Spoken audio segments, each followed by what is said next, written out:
Proverbs 31 verse 30. Charm is deceptive, and beauty is fleeting, but a woman who fears the Lord is to be praised. In Mark 8 verse 36, Jesus asks his disciples, "What good is it for someone to gain the world, yet forfeit their soul?" He was encouraging his disciples about what it means to take up their cross, deny themselves, their own earthly desires, and follow him, choosing his will and being obedient when it seemed hard, illogical, foolish, or uncomfortable.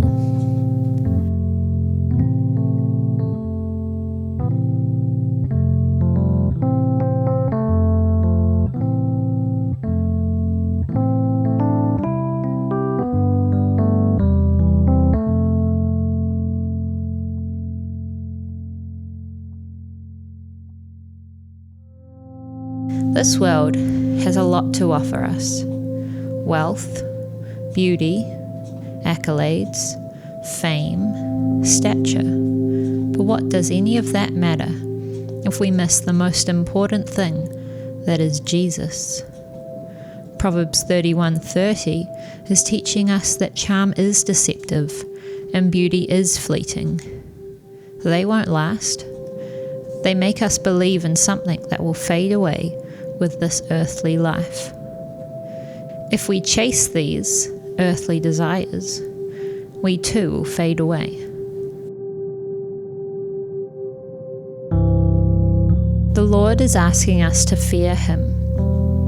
To fear the Lord means to truly recognize his power, authority, and holiness.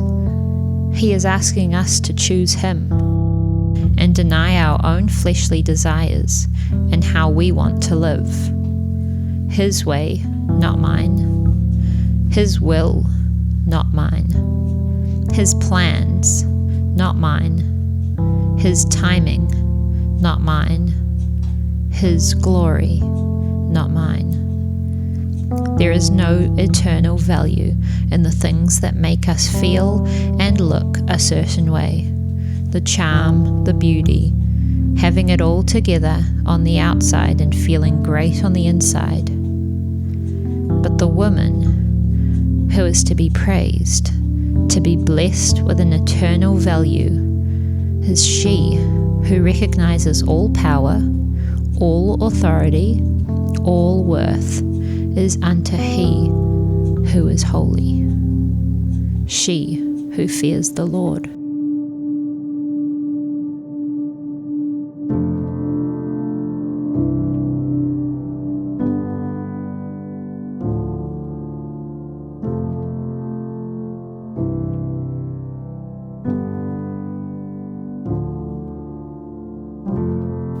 As a mum to children, whether young or older, choosing to fear the Lord requires surrender, humility, and a great deal of patience for ourselves and our kids.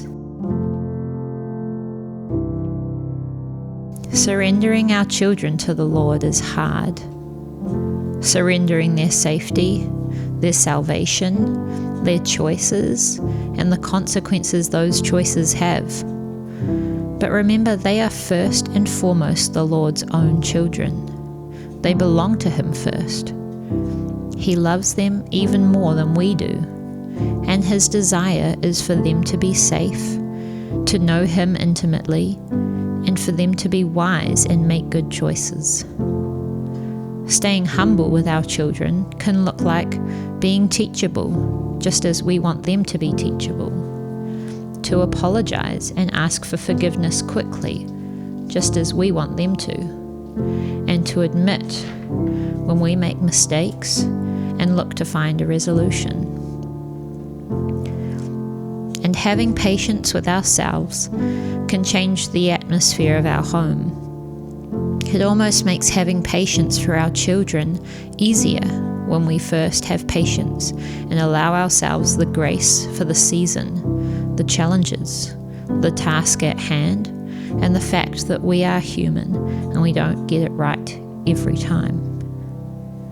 I pray that the Lord would allow your eyes to be taken off your earthly desires and be fixed on Him and what He is cultivating in your motherhood today.